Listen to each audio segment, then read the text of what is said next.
오늘도 여러분 안에 살아계신 성령님께서 이곳에서 선포되는 하나님의 말씀을 통하여 역사하시고 또 수간 종의 입술을 통하여 하나님의 은혜가 끼쳐지기를 주님의 이름으로 간절히 축원합니다. 여러분 안에 누구나 마음 가운데 성령님이 계시기 때문에 하나님의 말씀이 선포되는 것만으로도 그것을 통하여 역사하여 주실 줄로 믿습니다. 여러분, 우리가 살아가다 보면 하나님 정말 살아계시구나 라고 느낄 때가 많으신가요? 아니면 정말 하나님 살아계실까? 하나님 살아계신 안 계신 거 아니야? 라고 느낄 때가 많으신가요? 참 안타깝게도 우리가 피부로 삶 가운데 느껴지기는 하나님 정말 안 계신 것 같다, 정말 하나님 살아계시면 어떻게 세상에 이런 일들이 일어날까, 이렇게 여겨질 때가 많은 것 같습니다. 언제가 그런 때냐면 우리 삶 가운데 문제가 생겼을 때죠. 사랑하는 사람이 아프거나 암에 걸렸거나, 아니면 자녀들의 앞길이 막히거나 수능을 망쳐서 대학에 못 들어가거나 사업이 잘 풀리지 않았을 때죠. 그렇게 문제가 쌓여갔을 때에 더 힘든 상황은 그 문제가 잘 풀리지 않았을 때, 하나님께 매달리고 열심히 기도했는데도 문제가 풀리지 않았을 때, 기도의 응답이 더디 올 때 우리는 정말 하나님에 대한 믿음이 흔들리기 시작합니다. 하나님의 살아계심이 의심되기 시작합니다. 그래서 하나님을 믿는 그 믿음을 버리는 사람들이 나타나게 됩니다. 오늘 본문의 시편 73편 이 말씀을 기록한 기자는 그 믿음의 시험을 겪은 사람이었습니다. 시편 73편 1절과 2절 말씀을 세번역 말씀으로 보면요, 하나님은 마음이 정직한 사람과 마음이 정결한 사람에게 선을 베푸시는 분이건만 나는 그 확신을 잃고 넘어질 뻔했구나. 그 믿음을 버리고 미끄러질 뻔했구나. 한마디로 난 더 이상 하나님을 믿을 수가 없다. 하나님, 난 정말 그 믿음을 버릴 뻔했습니다. 내가 여기서 정말 넘어질 뻔했습니다. 그런 말이에요. 왜 그럴까요?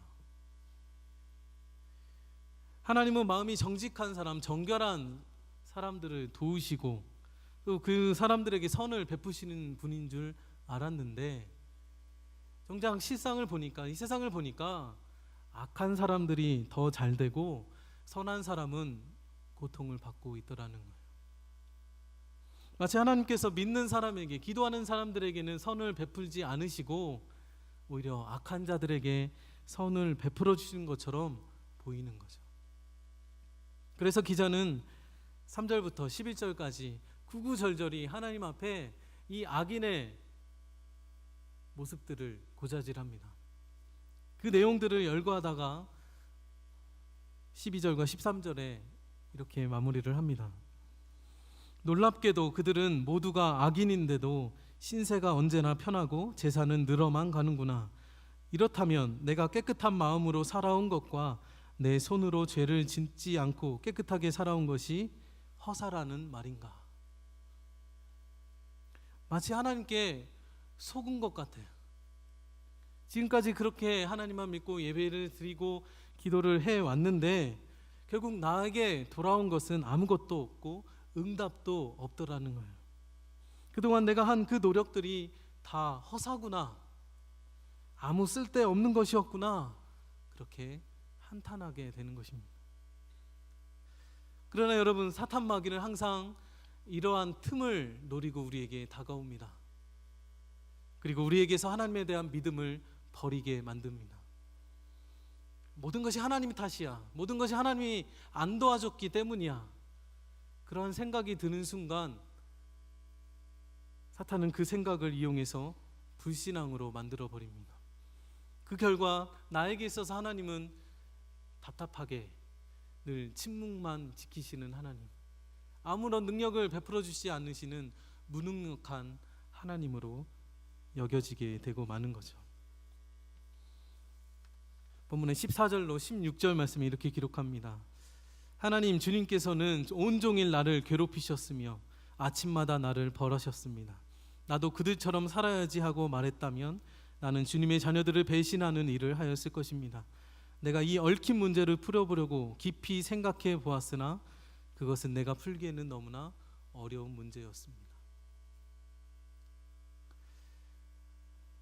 하지만 여러분, 나의 이 어려운 상황들이 나를 흔들어도, 사탄 마귀가 나의 믿음을 그렇게 흔들어 놓을지라도 거기서 쉽게 우리가 판단해 버리고 마음을 놓아서는 안 된다는 것입니다.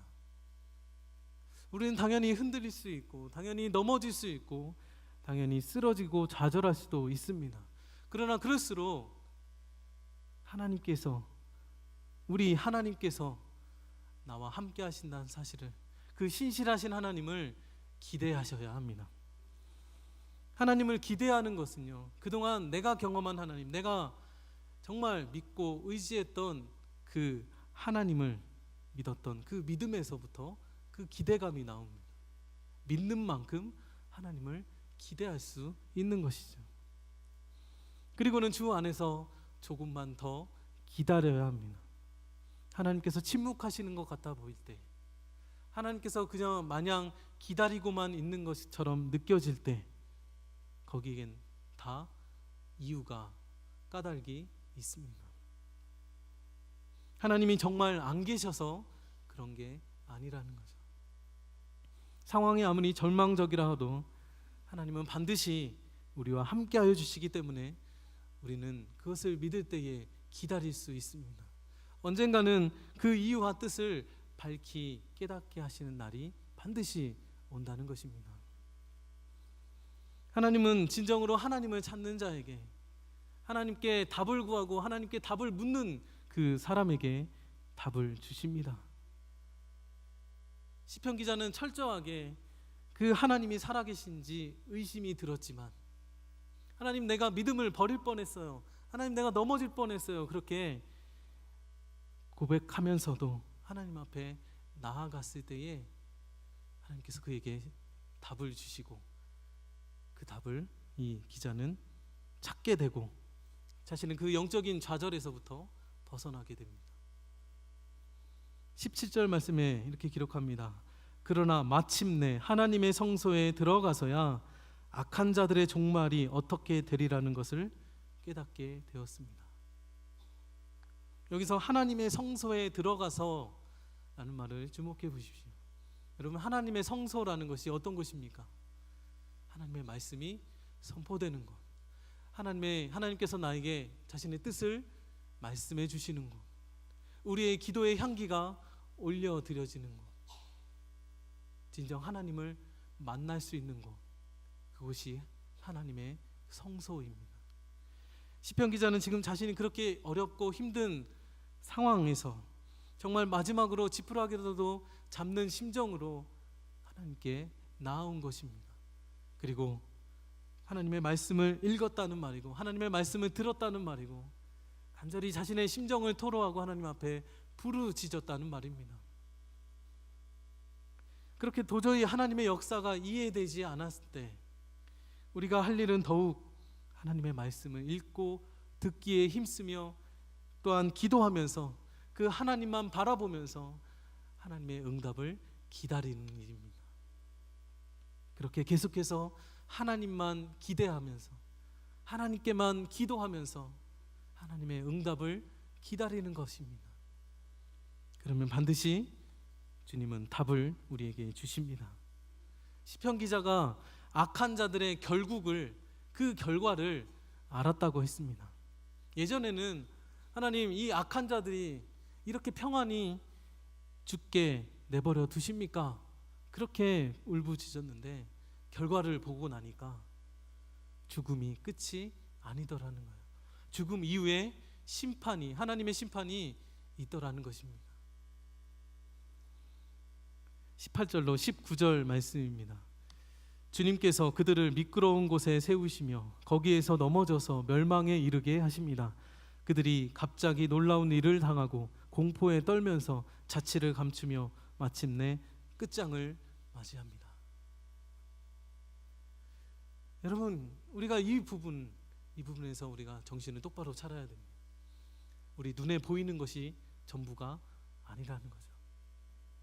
이 현실 때문에 우리가 낙심하고 절망해서 우리가 하나님의 말씀을 보지도 않고 기도도 하지 않고 하나님을 기대하는 마음조차 없이 살면 안 된다는 것이죠. 우리가 지금 이 어려운 현실에 빠져서 눈도 감고 귀도 닫고 입도 닫고 있으면 어떻게 하나님의 뜻을 알 수가 있겠습니까? 우리가 영적인 세계를 어떻게, 그 죽음 이후의 시간들에 대해서 어떻게 우리가 다 알 수가 있겠습니까? 그 마지막 날에 악한 자가 결국 심판을 받게 되는 그 날에 우리는 분명히 보게 될 것입니다.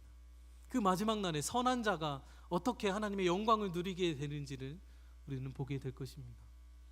그 마지막 날에 하나님께서 지금 나의 이 어려운 상황을 왜 주셨는지를 우리는 그날에 분명히 깨닫게 될 것입니다. 아, 그렇구나. 그때가 반드시 온다는 거예요. 그때는 왜 그랬냐고 하나님께 원망하거나 불평하거나 질문할 그 모든 것이 다 사라질 것입니다.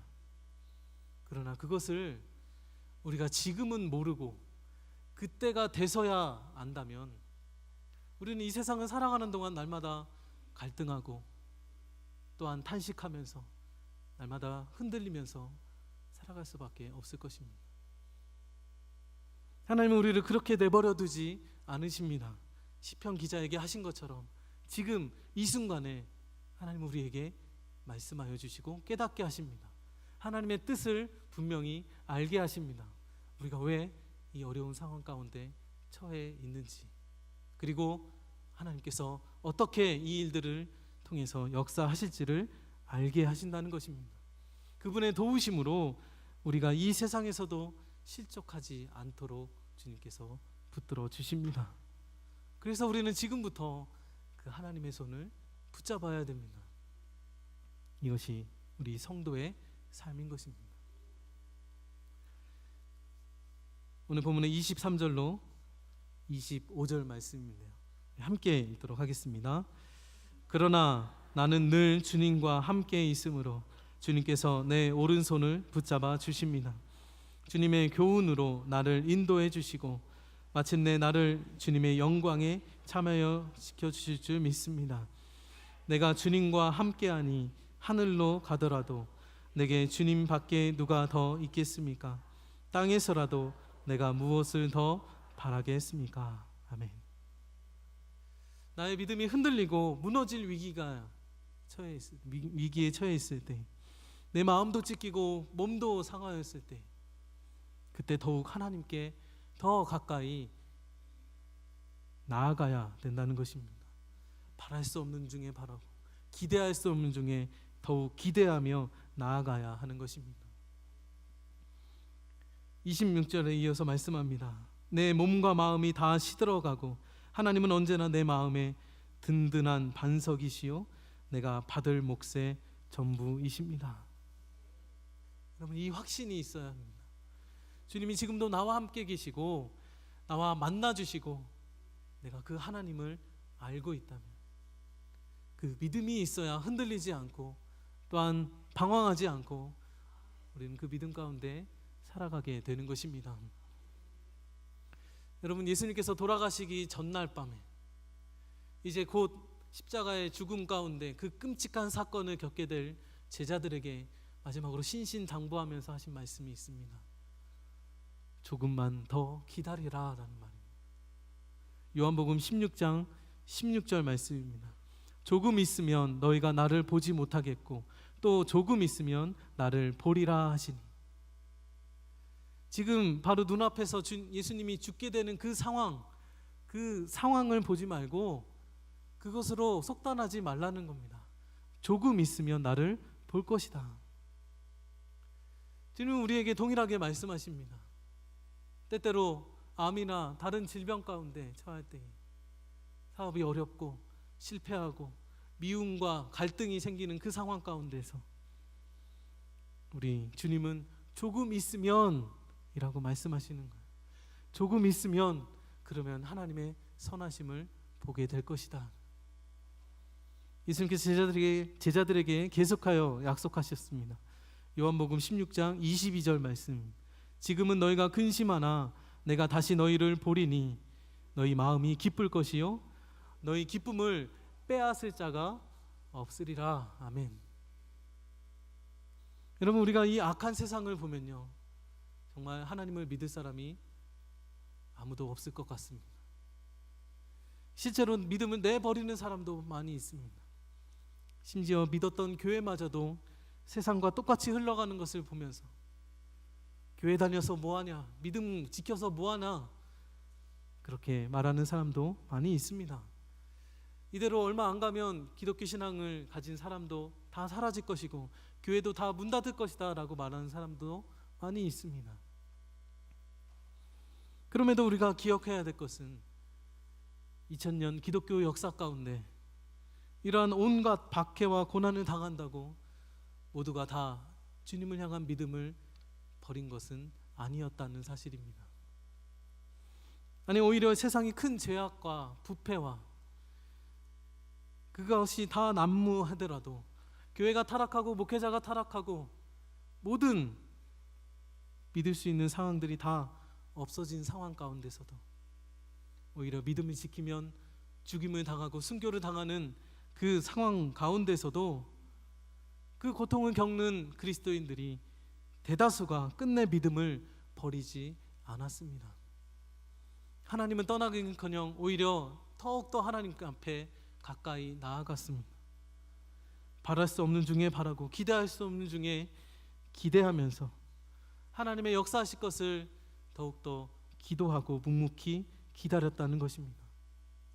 지금도 북한의 지하교회에서, 인도네시아의 선교 현장에서, 또한 지금도 우리 교회 안에 있을 어느 성도님의 가정에서 믿음을 지키기 위해서 선한 싸움을 싸우고 끝까지 그 믿음을 지키기 위해서 애쓰며 나아갈 때 하나님의 도우심으로 그 믿음을 지켜나가는 성도들을 우리는 보게 되는 것입니다. 여러분, 우리가 믿음을 지키면 그 순간만큼은 힘들지 모르지만 우리 주님께서 기뻐하시고 우리에게 그 주님께서 우리 또한 기쁘게 그 기쁨을 허락해 주실 줄로 믿습니다. 믿음을 지키고 선한 싸움을 싸우고 의의 면류관을 얻었다는 그 기쁨을 주시며 나를 넘어뜨리려고 무섭게 덤비는 그 사탄 마귀를 예수의 이름으로 이겼다고 하는 그 기쁨을 주시고 이제는 내 마음의 힘이 되시고 반석이 되시고 영원한 분깃이 되어 주시는 그 하나님이 앞으로도 우리의 삶을 인도하시리라는 그러한 기쁨이 우리에게 주어지는 것입니다.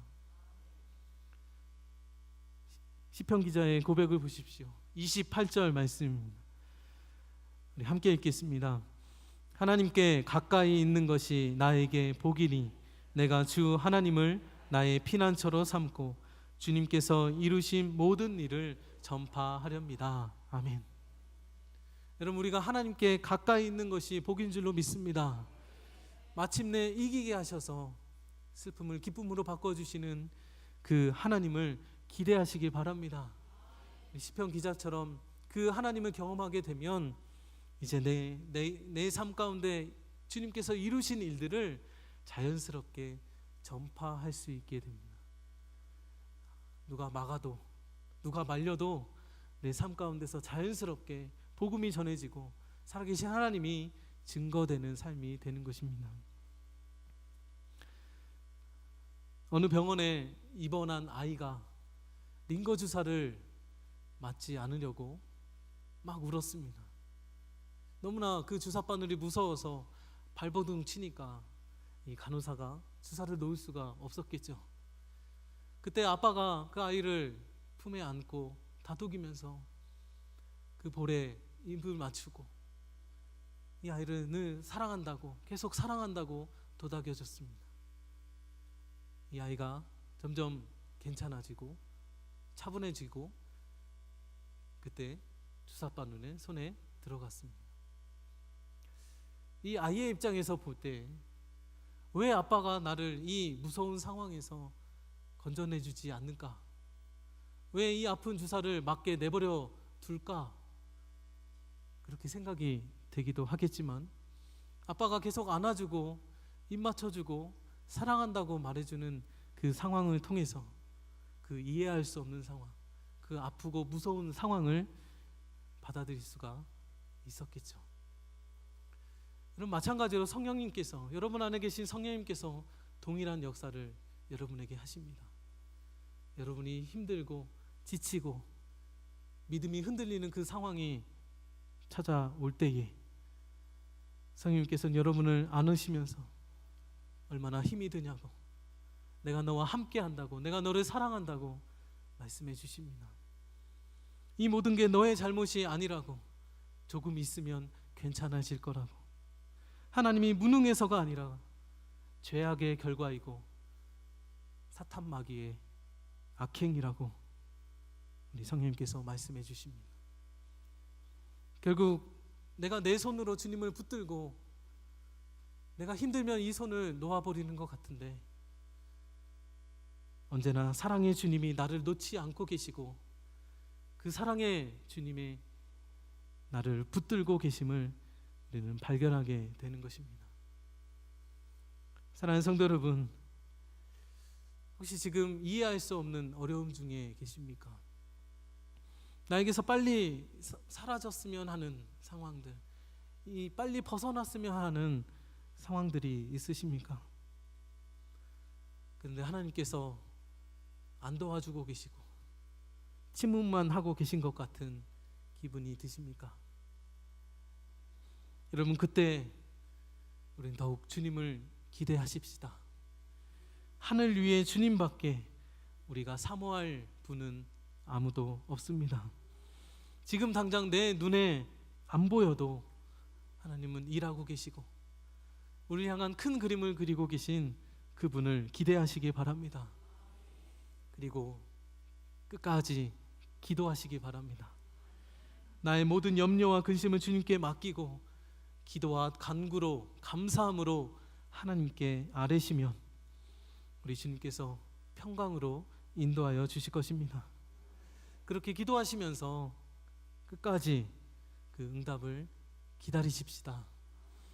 환난은 인내를, 인내는 연단을, 연단은 소망을 이루는 줄을 우리는 믿습니다. 우리 주님 안에서 그분을 기대하시고 그 주님 안에서 기도하시고 주님 안에서 기다리시는 저와 여러분이 되시길 우리 주님의 이름으로 간절히 축원합니다. 아멘. 함께 기도하시겠습니다.